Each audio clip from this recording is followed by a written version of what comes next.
and thrive.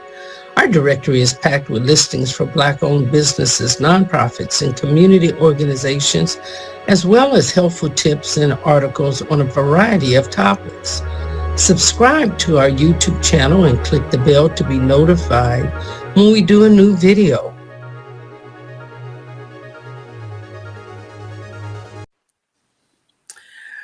Well, thank you very much for stopping by today. Today is the Black America Resource Directory. We present drama therapy. Drama therapy is one of the last of the 6 series that we are introducing to the community. It's not so much as alternative therapy, but it's just another way of seeking and searching for what may work for you. We know it's not a cookie cutter, and we know that one-stop shop does not fit all. So Eileen Wolf, we have Eileen Wolf here today. Eileen Wolf is a drama therapist, and she is the director of the Drama Therapy Institute. She resides in the Bay Area, and we are so excited to learn another form of therapy. Eileen, our audience is ready to hear what you have to say, and we want to say thank you, and we appreciate you taking the time to share drama therapy with our audience. Thank you, Connie, and I really appreciate you inviting me. Well, I'm excited to talk today because all therapy asks a question, which is, what else is possible? So part of the reason why I love drama therapy is I feel that sometimes talk therapy doesn't go far enough. Now, I love the idea of going and finding a therapist who's unconditionally friendly and can really listen to what brings you into therapy. And at the same time, as our culture, as our country becomes increasingly polarized and there's so much conflict, I feel that people need the tools to not shy away from conflict and learn how to deal effectively with it. So as I said, I didn't always feel like traditional therapy helped people know what to do in very intense situations. Most people, I would say, almost everybody wants to be happy. So we're all like in that way. And so how to find the tools to work through what brings you in. And, you know, if I had a cake and I was eating it in front of you, a piece of cake, and you're like, wow, that looks really good. And I said, well, it is. It's really good. And you're like, well, could I have a piece of that cake or a bite? And I'm like, sorry, it's my cake. And then you say, well, could I at least have the recipe? And I said, family recipe, and didn't share it. I think that's a piece that sometimes therapy doesn't show you how to be happy enough. And drama therapy goes that extra mile where we really tackle some of these very difficult problems and teach you in an interactive, experiential way how to work on the 5 categories of problems. Anxiety, which is the fear of making a mistake, the fear of being wrong, the fear of failure, rejection, and conflict. Or people come in for depression, which is kind of like feeling powerless, sometimes maybe feeling unworthy, that they don't deserve to be happy, all kinds of things. So we do an interpersonal role play with that. We want to find the part of the person, recruit that part of you that's always there, that's resilient and able to handle whatever you're facing. And so I'd like to start out with a role play. So Connie, can we do a role play together? Sure, we can. And keep in mind, everyone, this is drama. So role playing and theatrical is part of it. So sure, I'm ready, Eileen. So role play is basically done basically I work in a private setting. Everything's confidential when a client comes in, and we all have a myriad of roles. We start as a child. We might have a brother or a sister, so we might be a brother or sister. We might be a cousin. We might be a parent. We might be in a job as an employee or a boss. So we do a multiplicity of roles. So let's start with one of the first roles, which is I really want you to think back. You're sitting in a chair, and drama therapy requires very simple things. A chair or two, in this case, 2 chairs, because we're going to do role reversal as a way to build empathy for oneself and create more support. So I want you to have 2 chairs, a floor if we're doing floor work. Everybody has a floor in a room. Sometimes we use scarves, which is called a prop, to make a role reversal that more immediate. Anybody can do this. The drama therapy is about starting with where the person is. So if someone has a problem with voicing what brings them into therapy, we would maybe start with a different kind of warm up. But for the sake of this, I want to show you a role play. So can you just notice where your heart is? Maybe find your heart. Yes. And I want you to just notice your breath. Maybe close your eyes for a moment, Connie. And I think the audience can do this with us if you want. Can you hear your breath? And just notice whether you feel more relaxed on your in-breath or your out-breath.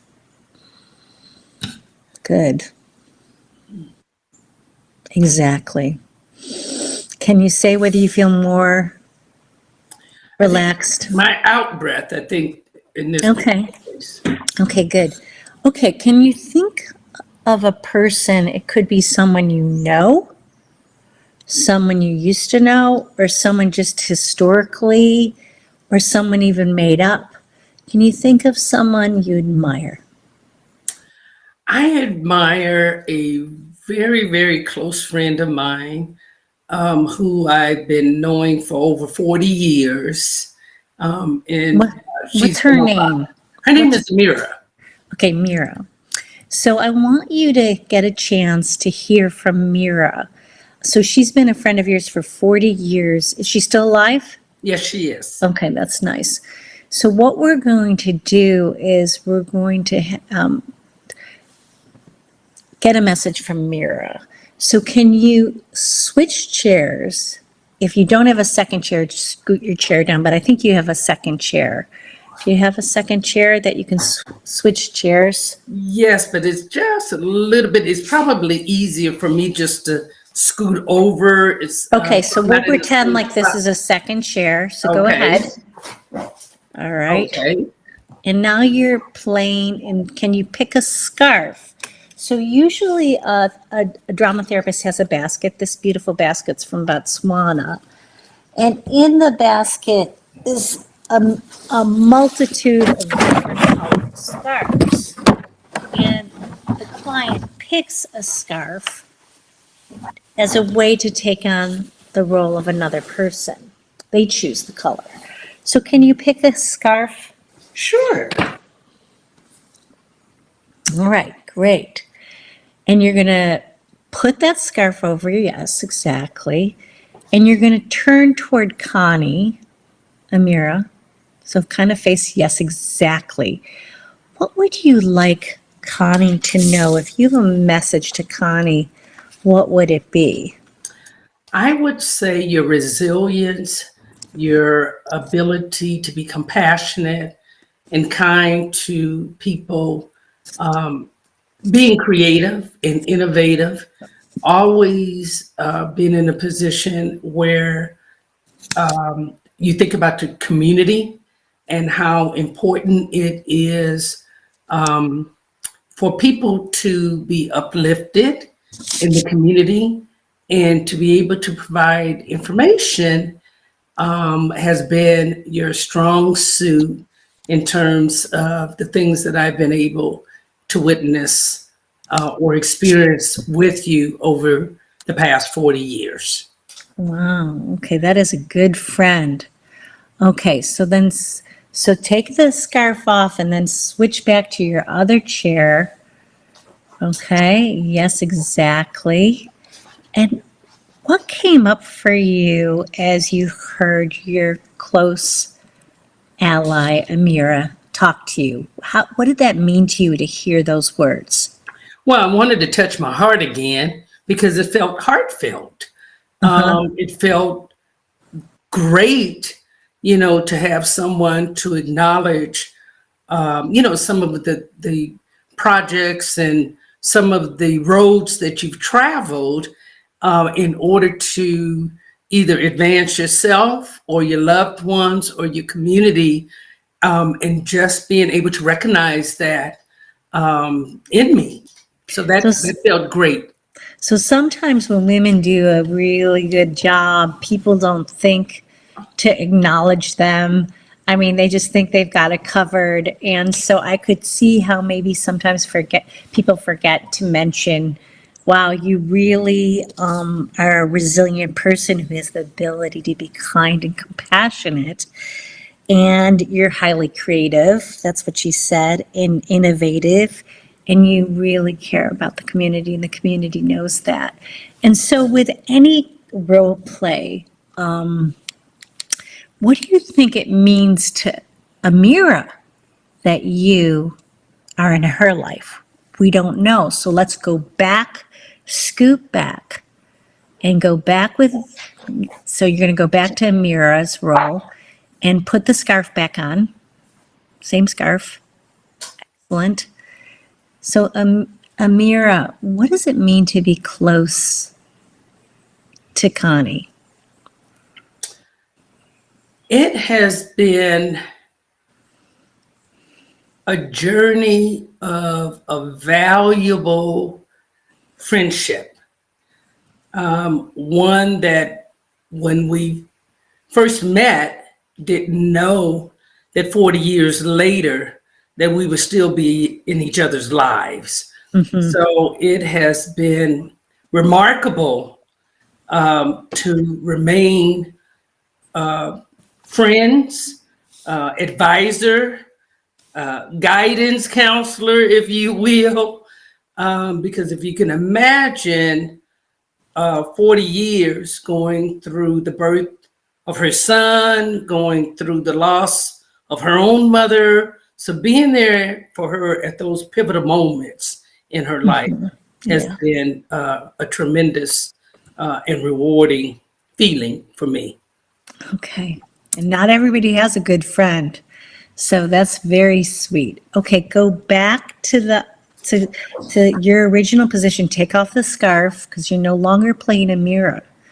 So this is like an early piece when you start working with a drama therapist to find someone who represents a resource and a strength. Sometimes, you might pick a prop to represent them, like a picture. It doesn't have to be a picture of the person. It could just be an image. And these things fortify us. They're kind of bred for the journey. Let's do one more role play so you can see how powerful it is. All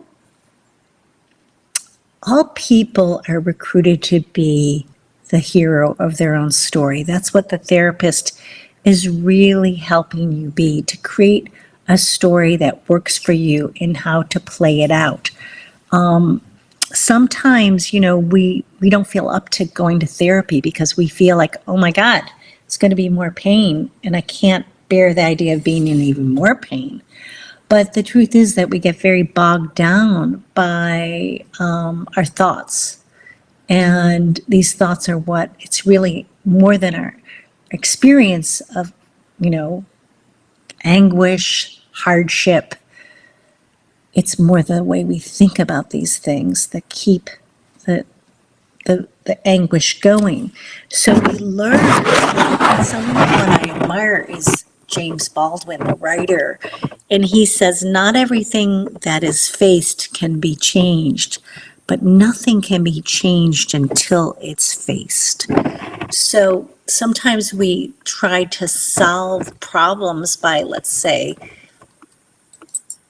resorting to anger or avoiding someone, like retreating to our room. And these are called attempted solutions that don't work. And what drama therapy allows you to do, which is very different than just traditional talk therapy, is to start playing out these roles that we get kind of snookered into being. Relationship problems are basically defined as the need to be right, blame, defensiveness, criticalness, silent treatment, condescension, contempt. All these things are what make relationships break down. So we want to learn how to, when things are difficult and challenging, when someone's difficult for us, to have some amount of composure and just elegance when we're working with people. Because sometimes we have no choice. We're going to run into people either at work or even the people we love the most, our family members, challenge us. Another thing that James Baldwin says is, I imagine one of the reasons people cling to hate so stubbornly is because they sense once hate is gone, they will have to deal with their pain. And yes, but I would say being able to be vulnerable with another human, with a therapist, with somebody who can help you through it, makes you have a very rich life with very loving relationships. And I think we're all wanting that more and more. So, and sometimes people can't go to therapy for themselves, but they can certainly do the work because they care about someone else. So even if they're not willing to do it for themselves, they can do it because they have kids or they care about their mom or whoever it is. So the second role play is, I'm going to ask you to close your eyes and do an imaginal meditation. So dropping in and again, finding your heart. Good. And noticing your breath and how on the in-breath you feel increasingly calm. Exhale, you're letting things go. And I want you to think of yourself as a parent. Actually, let me back up. I want you to think of yourself as a child. So maybe keep your eyes closed if you can. And I think the audience who are watching this video can also do this at home, because I think it really will help give you a sense. So this is the first part of it. So can you think of yourself as a child? I'll try. It's been a while. Yeah, okay. As soon as you think of yourself as a child, you have an image of yourself as a child, raise a finger. Okay, so I know, yes, good, you can put it down. Okay, now I want you to think of yourself as the parent of that child you just saw in your mind's eye, in your imagination. So think of yourself as a parent to that child. How old is the child? 10. Okay, 10. And I want you to, we're going to write a letter to that child in our mind. And the letter starts out, my dear, beautiful child. And it starts out saying, you are perfect exactly as you are. And whether you know it or not, life can work out for you. And we might want to say something else. Now think of your child in conflict. Can you see the child in conflict? Yes. What was something you wished your parent or a loved one could have said to you during that conflict?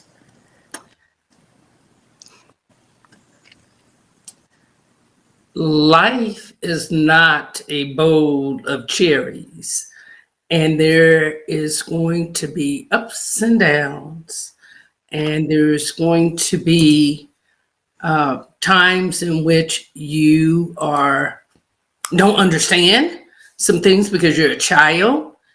And I'm here as your mother to help navigate or help you navigate through those uncertain times.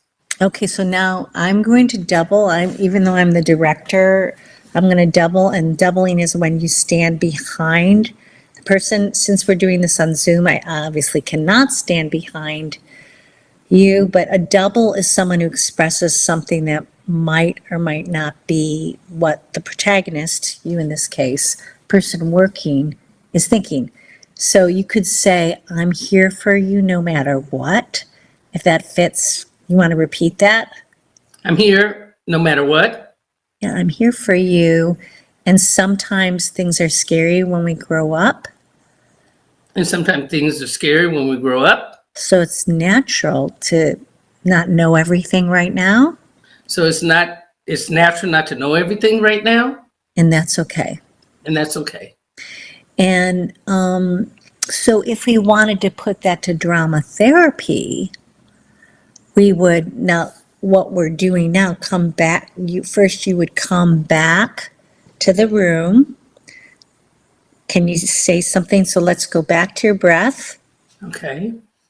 And on the count of 3, you're going to come back. Okay. 1, feeling more relaxed. 2, Yeah. feeling more alert. Mm-hmm. And 3, with your eyes completely wide open and noticing what's in the room, maybe, as a way to, how was that? It was interesting. It was the Uh-huh. first time that I embarked upon it. So very interesting. I had never been role playing before. So in this particular instance, so it was interesting.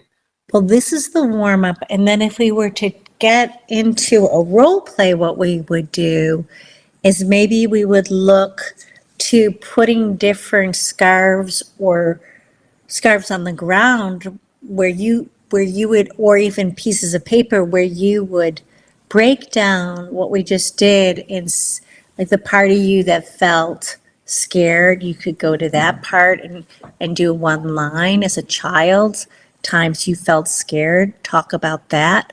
Or you could talk about like what it was to go to your mom if you're in the role of the child, being able to go to your mom or not being able to go to your mom at times, playing the child.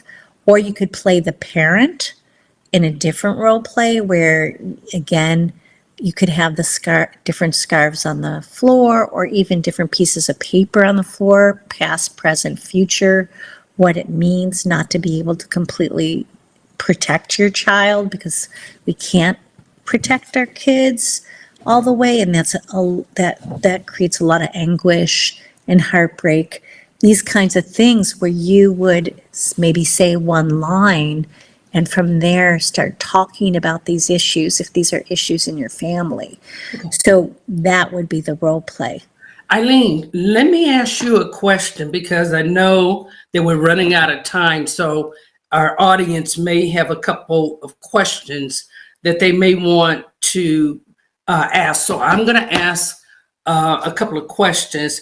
What distinguishes drama therapy from other therapies? And you may have gone over it, but when we talk about the creative arts and drama therapy, music therapy, financial therapy, art therapy, these are different presenters that we've invited onto the program in order to share some of the disciplines. So in terms of drama therapy, where does that fall into in terms of, say, non-traditional type of therapy? If people are looking for other ways to cope or other methods in which to cope, can you talk about a little bit about that aspect of it before we have to end our program?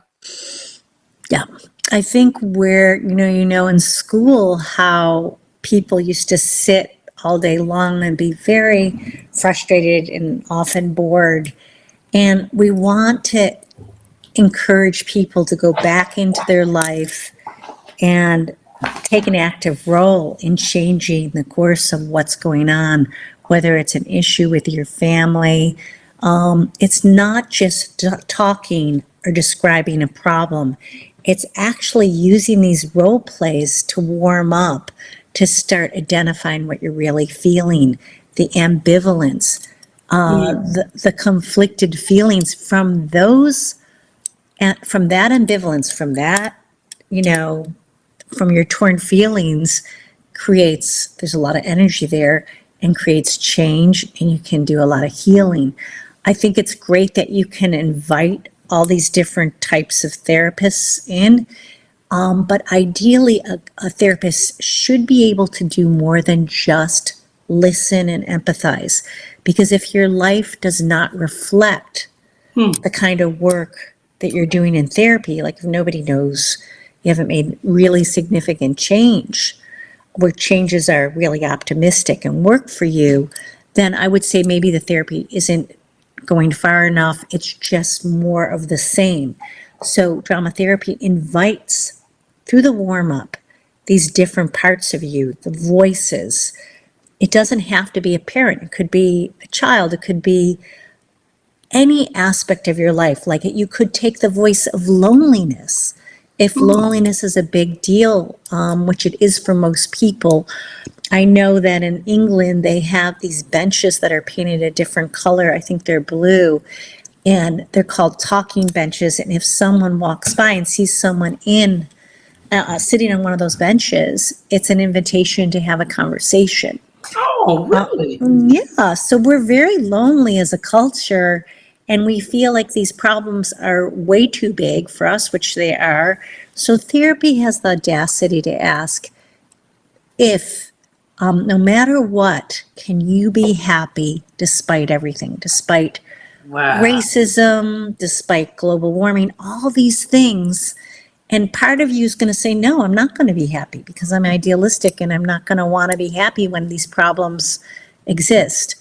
Yes, but what can we do? Are we able to create more change if we roll up our sleeves and start in an interactive way looking at these problems to create the kind of world we want to live in?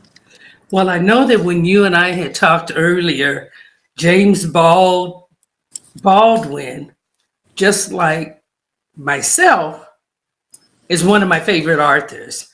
And you had a quote and it said, "Nothing is more desirable than to be released from an affliction, but nothing is more frightening than to be divested of a crutch."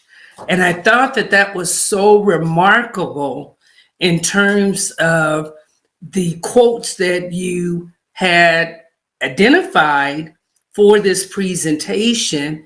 And out of all of them, this is the one that I kept. So it's something that I've experienced or that I'm trying to share and make sense of, why I keep going back to this particular quote. And Eileen, if you had any parting words today for our audience, what would you like to share with our audience in conclusion? Well, I think, we're taught in school and that we're here to learn how to get along. And as a country, I would say we're not always knowing how to speak to people, even in our own family. There's so much conflict lately. So I would say, what's it going to take to change this so that we can all help each other? Because again, we all want the same things, which is not to suffer and to be happy. Yes. And so I would love to invite you to consider, what would it take to be happier? I know you can be. And I think that's what drama therapy can show you how to do it, exactly how to do it. It's the tools that will help you. It's very concrete, very specific, brings to life the things that are so hard, so we can get through these things, so we can make positive change, and that your life can work for you. And on that note, on behalf of the Black America Resource Directory, we hope that you have been able to derive your own roles as a result of today's presentation. Eileen Wolf, you may visit her website for more information. And I know Eileen has indicated before, she encourages everyone, since she is in the Bay Area, to find a drama therapist in your area that may be able to shed some light, as well so as some information to help you achieve the happiness that you are looking for. So thank you, Connie King, Black America Resource Directory. We invite you to visit us at www.blackamericaresourcedirectory.com. And thank you for joining us today in this presentation, Drama Therapy. Thank you, Connie. The Black America Resource Directory provides a wealth of information and resources to help the Black community connect and thrive. Our directory is packed with listings for Black-owned businesses, nonprofits, and community organizations, as well as helpful tips and articles on a variety of topics.